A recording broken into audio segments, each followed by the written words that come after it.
প্রতিদিন এসে শাড়ি পরানো। এবারে এত গরম লাগছে না, হারিয়ে গেছি পুরো। আমাদের একটা গ্রুপ ছবি তোলা হচ্ছে সবাই মিলে। Good morning everyone. সকাল সকাল রান্নাবান্না শুরু হয়ে গেছে। আজকে আমাদের জানো তো একটা অন্নপ্রাশনের নেমন্তন্ন আছে, আমাদের পাড়ারই অন্নপ্রাশনের অনুষ্ঠান। সেখানেই যাবো রাত্রিবেলা, সে কারণে আজকে আমাদের একবেলা রান্না। আজকে হবে নিম বেগুন আর চিকেন কষা বসিয়েও দিয়েছি। আর ব্রেকফাস্টে কোনো ঝামেলা নেই। গতকাল যে পিঠে বানিয়েছিলাম, আজকে সকালবেলা সবাই পিঠে দিয়ে ব্রেকফাস্ট করেছে। গপু অবশ্য করেনি, গপু দুধ দিয়ে ওটস খেয়েছে আজকে। আর আমাদের পাশের বাড়িতে একটা সজনে গাছ আছে, বিশাল বড়। এই কয়েক বছর ধরে সজনে ডাঁটা দিচ্ছে, এবছর প্রচুর হয়েছে। আর এই দেখো, পাশাপাশি এক বাড়ি থেকে পাঠিয়েছে সজনে ডাঁটা, আর এক বাড়ি থেকে পাঠিয়েছে পুঁই বিটুলি। এই সময় তো পুঁই গাছে ছোট ছোট বিটুলি বেরোয় দানা, সেই পাঠিয়েছে। তবে এগুলো আজকে হবে না, সব কালকে ফ্রিজে রেখে দেবো। আর এখানে চিকেন কষা চলছে, এখন আলু দিইনি। আর এইদিকে বেগুন কাটা হয়ে গেছে, নুন হলুদ মাখানো হয়ে গেছে, তেল কম টানবে। আর এখানে নিম পাতা একেবারে কেটে ধোয়া রেডি।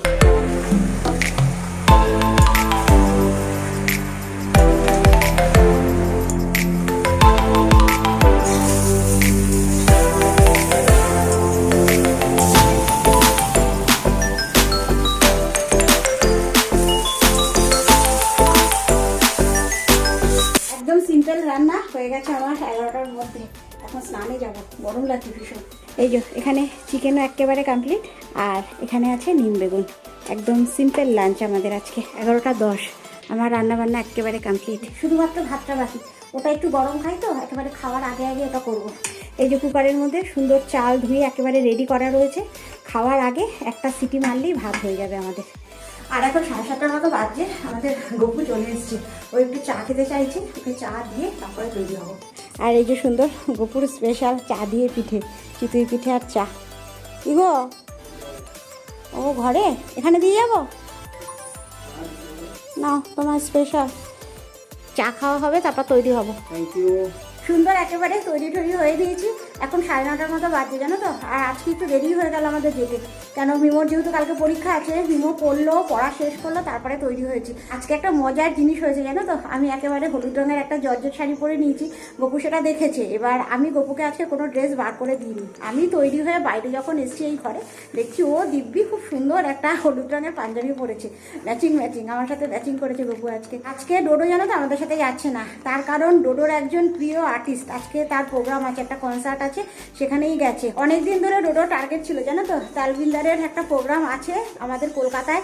এর আগে যখন এসেছিলেন ডোডো দেখতে পাইনি, তো ঘটনাচক্রে আজকেই পড়ে গেছে সেই প্রোগ্রাম। এই কারণে ডোডো অলরেডি বেরিয়ে গেছে 3টে নাগাদ। এই যে আমাদের গপু একেবারে সুন্দর পাঞ্জাবি পরে একেবারে রেডি।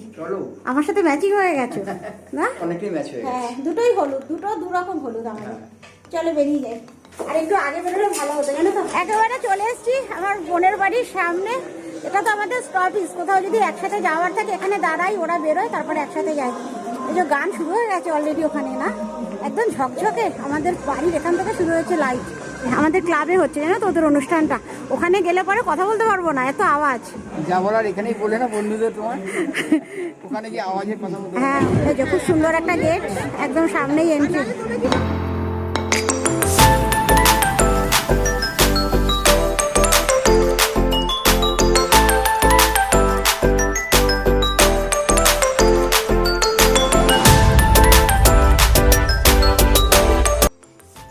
প্যান্ডেলের ভেতরে এসে সবার প্রথমে আমাদের পুচকির দেখা পেলাম, অর্থাৎ যার অন্নপ্রাশনে এসেছি তার সাথে। ভীষণ ভালো লাগছে। যাই হোক, সবার প্রথমে তোমাদের সাথে একটা কথা শেয়ার করে নিই। এখানে এসে দেখছি বিশাল জোরে জানো তো ডিজে বাজছে, সেই কারণে ম্যাক্সিমাম ভিডিওতেই তোমরা কিন্তু ভয়েস ওভার পাবে। আমি সেভাবে এখানে কথা বলিনি। আর এই যে সুন্দর জায়গাটা ডেকোরেশন করা হয়েছে, এটা কিন্তু আমাদের পাড়ার ক্লাবের মঞ্চ, যেখানে কিনা প্রতি বছর দুর্গাপুজো, কালী পুজো আর অন্যান্য অনুষ্ঠান হয়। সে যাই হোক, এবার তোমাদের সাথে আমি আলাপ করাই আমার পাড়ার ছোট ভাইয়ের মতো। ওর নাম রঘু। যদিও বা অনেকগুলো ভিডিওতে তোমাদের সাথে ওর আলাপ করিয়েছিলাম। ও কিন্তু খুব সুন্দর নাচে। ওর আবদারেই এখন উপরে উঠেছি। আমাকে খুব করেও রিকোয়েস্ট করছে জানো তো, যে দিদি এসো একটা ছবি তুলি দুজনে।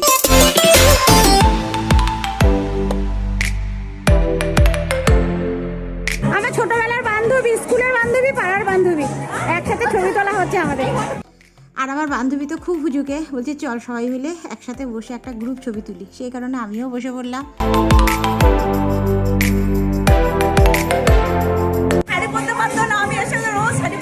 আমার বড় স্কুলে 9-এ ওঠার পর শাড়ি পরতে পারতো না। ওর ডিউটি ছিল প্রতিদিন এসে শাড়ি পরানো, তারপরে একসাথে যেতাম। হ্যাঁ, স্মৃতি মনে পড়ে গেছে আমাদের। আর ডিজে তালে তালে এখানে দেখো আমার পাড়ার বৌদিদের নাচ চলছে।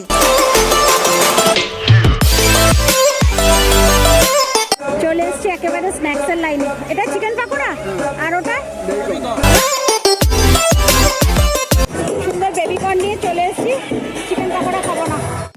আমার এই 2-3 দিন ধরে জানো তো দাঁতের মাড়িটা ভীষণ ফুলেছে। সব কিছু তো আর ভিডিওতে দেখানোও যায় না, বলাও যায় না। যাই হোক, এখানে এসে চিকেন পাকোড়া দেখে আর ইচ্ছে করছে না। কেন, একদম মুচমুচে ভাজা তো দাঁতে খেতে পারবো না, কষ্ট হবে। সে কারণে একটু নরম নরম বেবিকর্ন নিলাম, ওটাই একটু খাচ্ছি।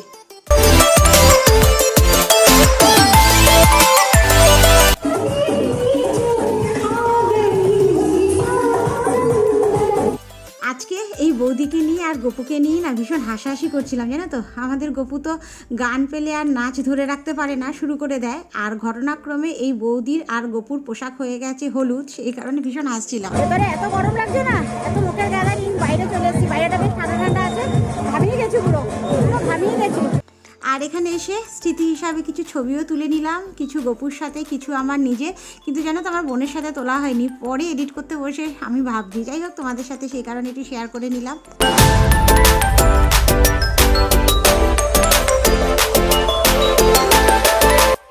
আর এখন 10:30টার মতো বাজছে, সোজা চলে এসেছি খাওয়ার জায়গায়। আর আগেই তোমাদের বললাম না দাঁতের একটু সমস্যা, সেই কারণে না আমি মাছ মাংস কিচ্ছু নিইনি, জানো তো। সিম্পল ডাল, আলু ভাজা, আর এঁচোড় চিংড়ি। আর এখানে দেখো না গপুর বন্ধুদের সাথে খাচ্ছে, এখানে মিমো। যাই হোক, এবার সোজা বেরিয়ে এসেছি। আর এখানেও আমাকে ভয়েস ওভার দিতে হচ্ছে, কেন এখানেও সেই গানের আওয়াজ আসছে। বাজে এখন 11:30 অন্নপ্রাশন অনুষ্ঠান থেকে এই জাস্ট আমরা বাড়িতে এলাম, এই জাস্ট আমরা ঘরে ঢুকলাম। কী হয়েছে গপু, বলবা কিছু? আর কিছু বলার নেই, খাওয়াগুলো করতে পারিনি বেশি তুলতে। কি বলবো, আজকে কথা ছিল ডোডো একেবারে প্রোগ্রাম শেষ করে বন্ধুদের সাথে খাওয়া দাওয়া করে বাড়ি ঢুকবে, কিন্তু আজকে জানো তো এত ভিড় হয়েছে তো প্রোগ্রামে, যার জন্য রাতও হয়ে গেছে। আর কোনো জায়গায় দাঁড়ায়নি, সোজা বাড়ি চলে এসেছে। কিচ্ছু খাওয়া হয়নি বেচারা, এখন কি খাবে? ওখানেও তো যাওয়ার সম্ভাবনা, এতটা রাত হয়ে গেছে। ফ্রিজে সকালের মাংস ভাত সব আছে, কিন্তু ওর মাংস খাওয়ার ইচ্ছে নেই। ওই ভাত দিয়ে 2টো ডিম দিয়ে একটু বিনস, গাজর, পেঁয়াজ টিয়াজ দিয়ে একটু ফ্রাইড রাইসের মতো করে দেবো, ওটাই এখন খাবে। আর ওখান থেকে এসে ড্রেস চেঞ্জ করে ফ্রেশ হয়ে বিছানায় সবে একটু শুয়েছি, ঘুমানোর জন্য না, এমনি শুয়ে ডোডোর জন্য ওয়েট করছিলাম। আমার চোখ লেগে গেছে, ও এসে ডাকাতে, তারপর আমি উঠলাম। এখন এটা বানিয়ে ডোডোকে দেবো, তারপরে গিয়ে ঘুমোবো। এই যে সুন্দর সমস্ত কিছু বার করে নিয়েছি। ডোডো বলেছে ভাত বেশি দেবে না, ভাত একেবারে অল্প। এই 2টো ডিম দেবো, এই সবজি আর একটু পেঁয়াজ রসুনও দেবো। আর সকালে যে চিকেন গ্রেভি হয়েছিল আমাদের, সেই গ্রেভি থেকে শুধুমাত্র চিকেনটা তুলে ভাত দিয়ে এই সব দিয়ে একটু মিক্স ফ্রাইড রাইসের মতো করে দেবো। কেন, এমনি চিকেনের ঝোল দিলেও খাবে না। রাত 1টার সময় ডোডো এখন ডিনার করবে। এনে আর ওখানে তো বিভিন্ন রকম ইভেন্ট হয়েছে। একটা ইভেন্টে ডোডো গেম খেলেছে, গেম খেলে এই গেঞ্জিটা পেয়েছে। আর নতুন গেঞ্জিটা মিমো গায়ে দিয়ে বসে আছে, দেখো। আর গেঞ্জির সামনে কতগুলো পকেট দেখো। আমাদের সবার পকেট আছে, প্রত্যেকটা পকেটে লজেন্স ভরে রেখে দিই। হ্যাঁ, আমাদের সবার ঘুম বন্ধ। হ্যাঁ, ডোডোর সাথে সাথে আমরাও জেগে বসে আছি।